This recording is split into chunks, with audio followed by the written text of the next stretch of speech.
हरीश चौधरी का तीखा तंज, भीड़ दिखाने के लिए छात्रों का सहारा ले रही सरकार। शिक्षा के मंदिरों को बना दिया गया भीड़ मैनेजमेंट सेंटर। राजस्थान की राजनीति में इन दिनों बयानबाजी तेज होती जा रही है और इसी बीच कांग्रेस नेता हरीश चौधरी का एक बयान चर्चा का केंद्र बन गया है।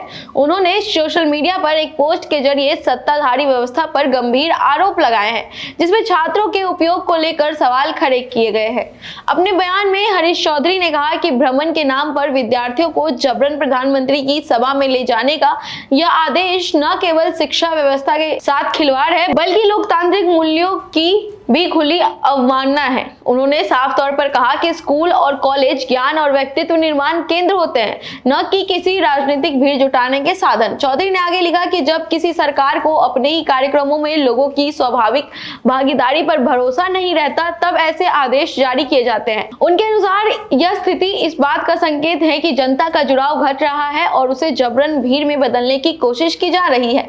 यह बयान सीधे तौर पर सरकार की लोकप्रियता पर सवाल उठाता है। उन्होंने छात्रों के भविष्य को लेकर भी चिंता जताई। उनका कहना है कि विद्यार्थियों का समय, उनकी पढ़ाई और उनका करियर किसी भी राजनीतिक दिखावे से कहीं अधिक महत्वपूर्ण है। इस तरह के निर्णय न केवल अनुचित हैं, बल्कि आने वाली पीढ़ी के साथ अन्याय भी है। चौधरी ने इसे लोकतंत्र के मूल सिद्धांतों के खिलाफ बताते हुए कहा कि लोकतंत्र में समर्थन स्वेच्छा से आता है, आदेश देकर नहीं।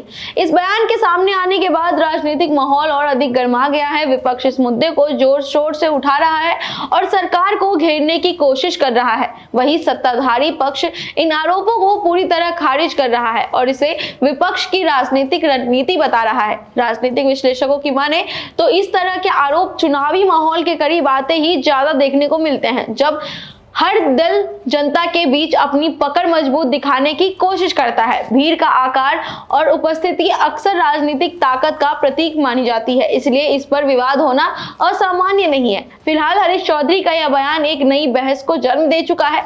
क्या वाकई राजनीतिक कार्यक्रमों में भीड़ जुटाने के लिए छात्रों का इस्तेमाल किया जा रहा है, या यह सिर्फ सियासी आरोप है? आने वाले समय में इस मुद्दे पर और भी जानकारी सामने आएगी।